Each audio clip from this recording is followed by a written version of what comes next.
US Defense Secretary James Mattis arrives for an unscheduled visit to Iraq on Tuesday morning. For General Mattis, the main issue on the agenda was the ongoing war against ISIL. In meetings with commanders of the US-led coalition, he discussed the latest offensive in Tal Afar, expressing cautious optimism, but warning the war was far from over. But it's Iraqi troops that have borne the bulk of the action on the ground. In his meetings with Iraqi officials, General Mattis was keen to emphasize the US support for the Iraqi government and praise the troops who'd taken on ISIL.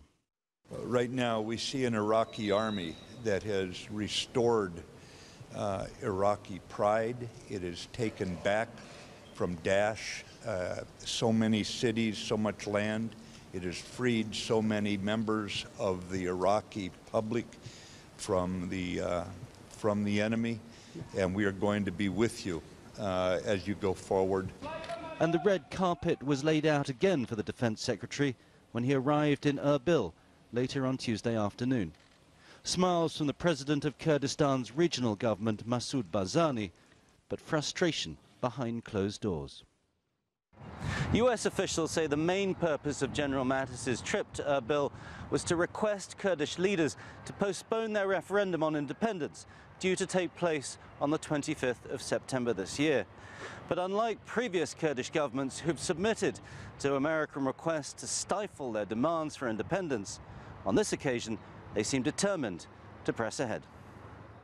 President Barzani's senior advisor had anticipated the request to postpone, but he could think of few arguments that would turn the Kurds off the path to independence. From the United States, we expect their support. If not, they do believe that it's not a good timing.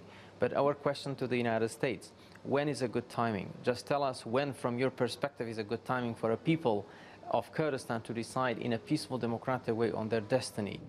Just over 100 kilometers down the road, Iraqi troops were making their slow advance on Tal Afar. For the moment, the Kurds, Iraqis and Americans are united in one shared goal: to defeat ISIL. But that brittle alliance of shared interest may not hold for long. Tony Cheng, CGTN, Erbil, Northern Iraq.